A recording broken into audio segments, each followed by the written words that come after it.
బ్యాక్గ్రౌండ్లో white colour apply చేస్తూ ఉండగా సడన్గా భారీ వర్షం. చేసిన పనంతా వృధా అయిందనుకుని భయపడ్డాము. ఈరోజు ఈ డిజైన్ అవుట్ సైడ్ ఎలివేషన్లో వేస్తున్నాము. దీనికోసం నేను యూజ్ చేస్తున్న వాల్ పుట్టి ఏషియన్ వాటర్ ప్రూఫ్ వాల్ పుట్టి అన్నమాట.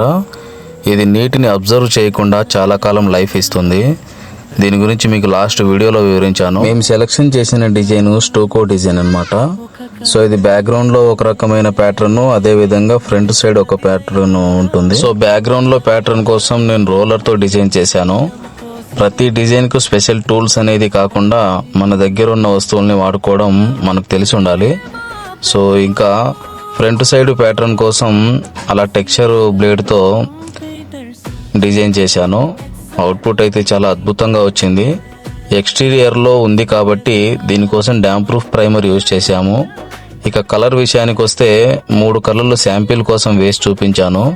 ఓనర్ గారికి ఒక థీమ్ ప్రకారంగా వెళ్ళాలి కాబట్టి కలర్ పేరు టెర్రాకోటా, ఇది ఎర్రమట్టిలా ఉంటుంది. సో అది సెలెక్షన్ చేశారనమాట. సో ఇక పెయింట్ విషయానికి వస్తే ఏషియన్లో అపెక్స్ అల్టిమా వైట్ కలరు, అదే విధంగా టెర్రాకోటా ఇది ఫిక్స్డ్ కలర్ అన్నమాట.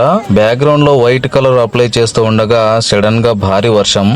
చేసిన పనంతా వృధా అయిందనుకుని భయపడ్డాము. మరుసటి రోజు చూస్తే మా అదృష్టానికి ఏం కాలేదు. అక్కడక్కడ కాస్త డ్యామేజ్ అయింది. దాన్ని టచ్అప్ చేసుకొని మన concept white and terracotta 2 in colour కాబట్టి బ్యాక్గ్రౌండ్లో వైట్ కలర్ వేసిన తర్వాత ఫ్రంట్ సైడ్ డిజైన్కి ఇలా టెర్రాకోటా కలర్ అయితే వేసాము. సో డిజైన్ అవుట్పుట్ అయితే చాలా అద్భుతంగా వచ్చింది. వీడియోని పూర్తిగా చూసినందుకు థ్యాంక్ యూ.